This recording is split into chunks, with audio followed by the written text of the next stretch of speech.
دن رات کو چہرے پہ نقاب ڈال کے نا تو مسجد کی گلیاں گھوم رہے تھے عمر فاروق، مدینے کی گلیاں گھوم رہے تھے. ایک دو گلیاں رہ گئیں تو فجر کا وقت ہو گیا. تو حضرت عمر اپنے غلام سے کہنے لگے نماز پڑھ لیتے ہیں اور باقی دو گلیاں بعد میں گھوم لیں گے. حضرت عمر نے امامت کرائی تو نقاب اسی طرح چہرے پہ. ایک گلی سے گزر رہے تھے تو ایک بوڑھی اماں بیٹھی ہے خیمے میں، بوڑھی کچھ چہرے سے پریشان لگتی ہے. تو حضرت عمر غلام سے کہنے لگے اسے پوچھو کیوں پریشان ہے؟ ہمارا تو اپنا ابا پریشان رہتا ہے، ہم پوچھتے نہیں.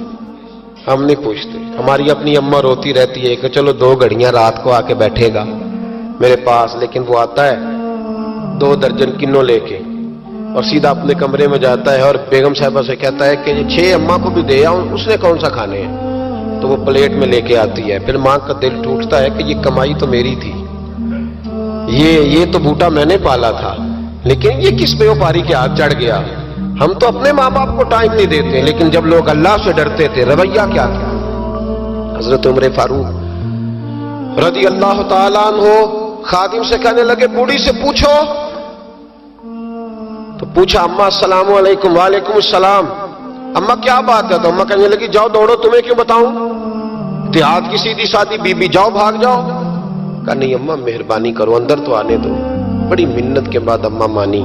عمر فاروق عام آدمی نہیں جس سے دنیا کامتی ہے. حضرت عمر اندر گئے. اماں کیوں پریشان ہو؟ تو اماں کہنے لگی تمہیں کیوں بتاؤں، میرا اپنا دکھ ہے. چل اماں بتا دے، تیری مہربانی. تو اماں کہنے لگی میں ایک بیوہ ہوں، بے اولاد ہوں، کوئی میرا سہارا نہیں. مجھے عمر فاروق سے بڑی شکایت ہے. میرے اوپر 25 دینار کا قرضہ چڑھ گیا ہے اور 3 دن ہو گئے میں نے روٹی نہیں کھائی، اور عمر نے میری خبر نہیں لی. حضرت عمر کو پتہ چل گیا لاوارث ہے، اس کا کوئی 2 4 10 ہزار ووٹ کوئی نہیں. ایک کو میکے سے 6 مربے نہیں لے کے آئی، ایک اکیلی تنہا. اور بھائی جب اللہ کا خوف ہوتا ہے تو پھر انسان ان غریبوں کو بھی مناتا ہے. پھر ریڑھی والے کی بھی اہمیت بڑھ جاتی ہے، پھر رکشے والے کی قدر بھی بڑھ جاتی ہے. حضرت عمر فاروق رضی اللہ تعالیٰ عنہ کہنے لگے اماں عمر سے شکوہ ہے؟ کہاں؟ جناب عمر کہتے ہیں میں نے ایک جملہ کہا تو اماں نے تو مجھے لاجواب کر دیا. میں نے کہا اماں عمر کو کیا پتا کہ تو بھوکی ہے اور مقروض ہے، اسے کیا خبر؟ تو اماں کہنے لگی کیا کہا تم نے؟ عمر کو خبر نہیں، اسے پتا نہیں؟ تو عمر سے کہو نا چھوڑ دے حکومت، اس کے حوالے کرے جو خبر رکھ سکتا ہے. کیوں بیٹھا ہے پھر؟ ہمارے حکمران کہتے ہیں ابھی میں صدمے میں ہوں، نکلوں گا تو بات کروں گا. نہ ادھر ادھر کی تو بات کر، یہ بتا کہ قافلہ کیوں لٹا. مجھے رہزنوں سے غرض نہیں، تیری رہبری کا سوال ہے. ہاں تجھے جواب دینا پڑے گا. حضرت سیدنا عمر فاروق رضی اللہ تعالیٰ عنہ سے اماں کہنے لگی نہیں خبر رکھ سکتا تو حکومت کیوں کرتا ہے، چھوڑتا کیوں نہیں؟ تو حضرت عمر کہتے ہیں میں کانپنے لگا. دوڑے گئے جناب عمر.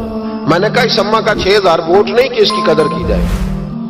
یہ اماں کوئی بہت آکسفورڈ یونیورسٹی کی ڈگری ہولڈر نہیں کہ اس کی بات مانی جائے کہ لاوارث اور بیوہ بی بی.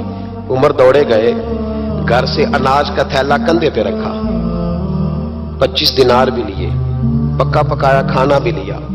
خادم کہنے لگا حضور مجھے دے دے میں اٹھا لیتا ہوں. تو حضرت عمر فرمانے لگے چل وعدہ کر قیامت کے دن بھی میرا بوجھ اٹھائے گا. کہنے لگا جی نہیں وہاں نہیں اٹھا سکتا. فرمایا پھر آج بھی نہ اٹھا، مجھے ہی اٹھانے دے، یہ میرا بوجھ ہے تو